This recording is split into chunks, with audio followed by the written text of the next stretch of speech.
5, ఇటు 2.5 ఒకటి దగ్గర కొన్నందుకు వాడికి ఇచ్చేయాల్సి వచ్చింది, 5 రూపాయల ఒకటి దగ్గర కొనన్నందుకు కూడా వాడినట్టుగా డబ్బులు ఇవ్వాల్సి వచ్చింది. దీని వలన అదనపు ఇదయ్యింది. అదే బాధుడు మనకి. ఇప్పుడు దీంట్లో ఎఫ్సిసిఆర్ ఏ ఛార్జీలు ఏదో పెడతారు, 24లో ఇంత 25లో ఇంత, అవే అనమాట. అలాగా 19,000 కోట్ల రూపాయలు మన నెత్తిన భారాలు పడ్డాయి. ఇందులో ఎక్కువకి కొన్న చంద్రబాబుని కంట్రోల్ చేయాలనుకుని అది ఎలాగో టెక్నికల్ గా సిస్టంలో మిస్ అయ్యి చేసినటువంటి ఇంపాక్ట్ మనకు పడింది. అది ఛార్జీల పెంపులో కీలక పాత్ర.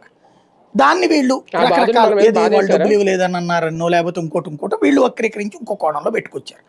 సీన్ కట్ చేస్తే అది అయిపోయిన తర్వాత చంద్రబాబు గారు ఏమన్నారు, ఆయనకి ఏమైనా కరెంటు కొత్త, అసలు విద్యుత్ సంస్కరణ మొదలు పెట్టింది ఆయన కదా, దానివల్లనే కదా అప్పట్లో బషీర్బాగ్ ఇష్యూస్ జరిగినాయి, అయినా కూడా కంటిన్యూ చేసుకొచ్చారు కదా. ఆయన విద్యుత్ సంస్కరణ పెట్టినప్పుడు ఏమన్నారు, కరెంటు ఛార్జీలు తగ్గుతాయి భవిష్యత్తులో 3గా చేయడం వల్ల అన్నారు.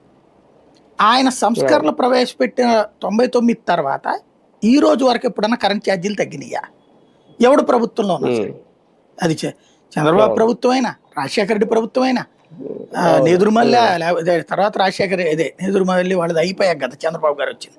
చంద్రబాబు గారు వచ్చాక రాజశేఖర రెడ్డి, ఆయన తర్వాత రోసియా, కిరణ్ కుమార్ రెడ్డి, తర్వాత అక్కడ కేసీఆర్, ఇక్కడ చంద్రబాబు, మళ్ళీ తర్వాత జగన్. ఇన్నేళ్లలో ఎప్పుడన్నా కరెంట్ తగ్గినాయా మనకి?